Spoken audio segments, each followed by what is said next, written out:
Tentative Description of a Dinner to Promote the Impeachment of President Eisenhower, May 1958.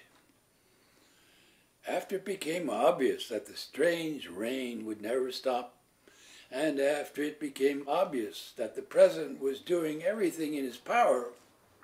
and after it became obvious that the President's General Staff was still in contact with the President deep in the heart of Georgia, while deep in the heart of South America the President's left-hand man was proving all the world loves an American,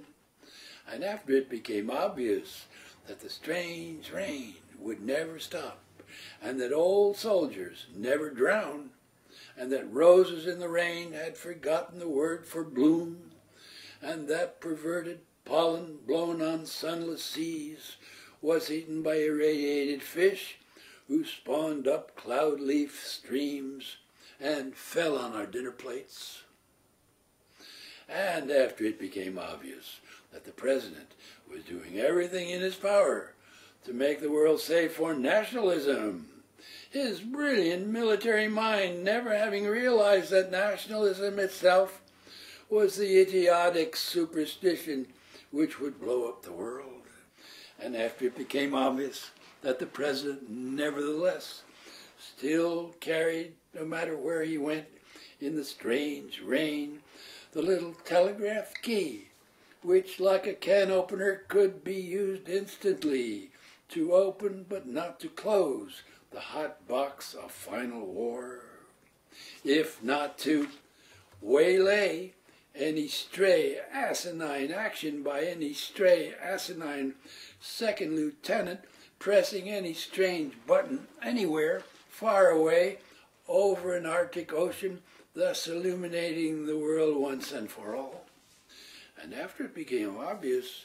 that the law of gravity was still in effect, and that what blows up must come down on everyone, including white citizens, and after it became obvious that the voice of America was really the deaf ear of America, and that the President was unable to hear the underprivileged natives of the world shouting, "No contamination without representation," in the strange rain from which there was no escape except peace, and after it became obvious that the word truth had only a comic significance to the Atomic Energy Commission, while the President danced madly to Mad Admiral Strauss waltzes, wearing special atomic earplugs which prevented him from hearing Albert Schweitzer and 9,235 other scientists telling him about spastic generations and blind, boneless babies in the strange rain from which there was no escape except peace. And after it became obvious that the President was doing everything in his power to get through the next 4 years without eating any of the crates of irradiated vegetables well-wishers had sent him from all over, and which were filling the corridors and antechambers and bedchambers and chamber pots in the not-so-white White House. And after it became obvious that the great soldier, who had become the great conciliator, who had become the great compromiser, who had become the great fence-sitter, who actually had heard of the Supreme Court's decision to desegregate the land of the free, and had not only heard of it, but had actually read it. And after it became obvious that the President had gone to Gettysburg 77 years ago and had given his Gettysburg Address to the postman, and so dedicated himself to the unfinished task, then it was that the natives of the Republic began assembling in the driving rain from which there was no escape except peace.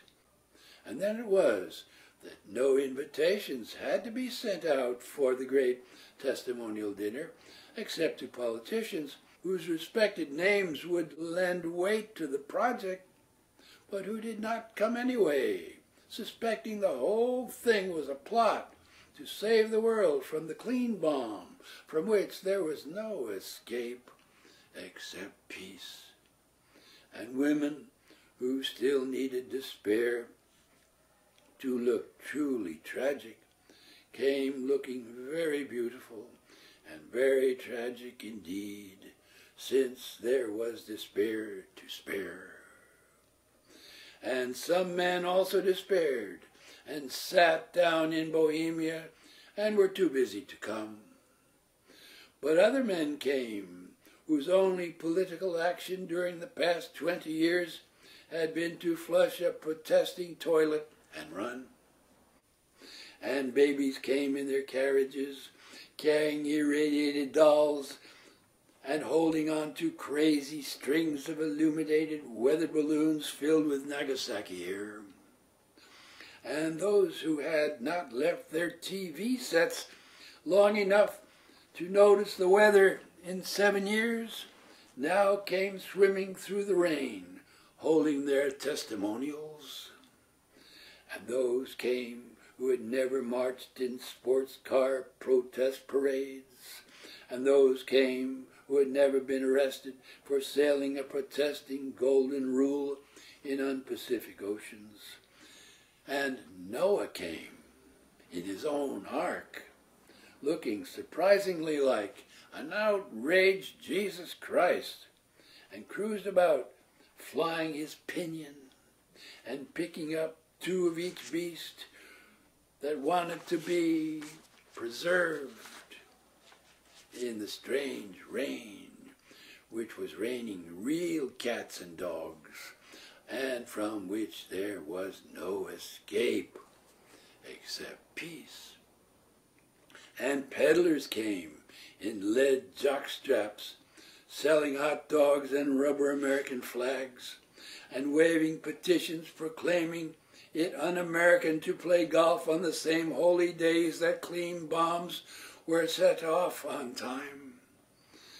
And finally, after everyone who was anyone, and after everyone who was no one had arrived, and after every soul was seated and waiting for the symbolic mushroom soup to be served, and for the keynote speeches to begin, the president himself came in, took one look around and said, "We resign."